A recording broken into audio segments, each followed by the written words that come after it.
Or you can actually overtly go to talk about your sexual experiences if you have them.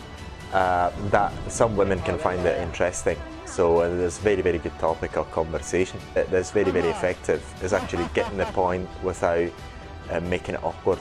So that's the way to do it in the two cases, because you normally get two types of girls.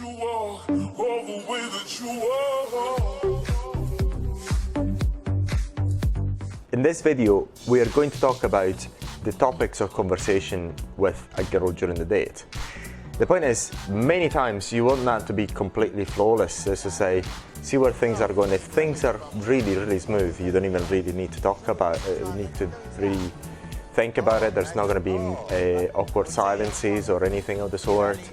It's not as if the silences are a bad thing. Silences can be good. But if you don't know what to say, the default thing is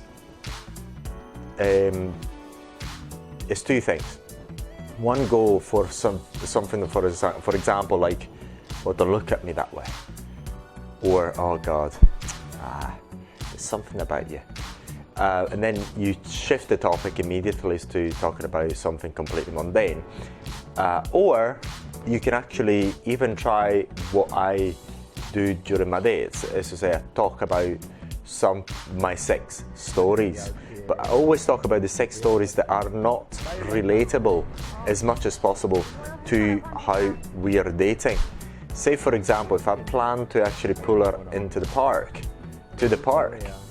and bang her there, for example, I don't talk about when I've actually done it in the park.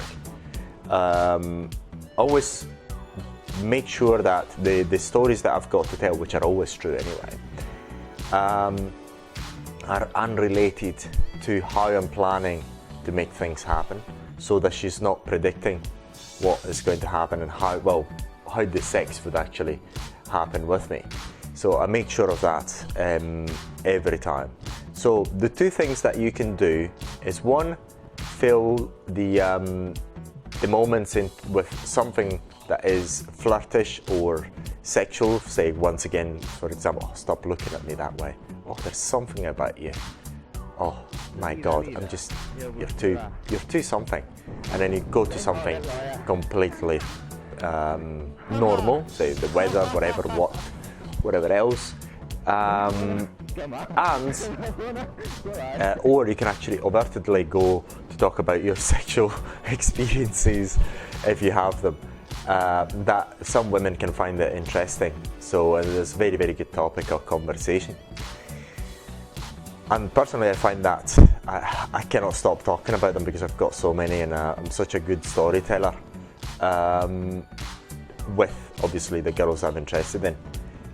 If, say for example, the girl is not down to that and she wants to go for something boring, if you feel it's becoming a bit too boring, a bit too weathery like, it's going to go nowhere, you just sprinkle it. "Oh God, my God, there's something about you I cannot really put my finger on."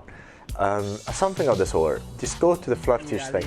Or as I just said before, "Oh, just don't look at me that way. I'm too shy." So something of the sort. But then just revert back immediately to the normal conversation. You'll find that that's very, very effective is actually getting the point without making it awkward. So that's the way to do it in the two cases, because you normally get two types of girls. The ones who can actually accept the sex topics, and that's good. The ones who cannot, and what you do, just sprinkle it here and then, and you just revert back to the normal topics. And that's what topics of conversation are normally used during my dates. 对，来，非常好，停在旁边。我雷后上来呀，直走。我都走过了。对，我知道，我位置发错了。那个定有时候那个定位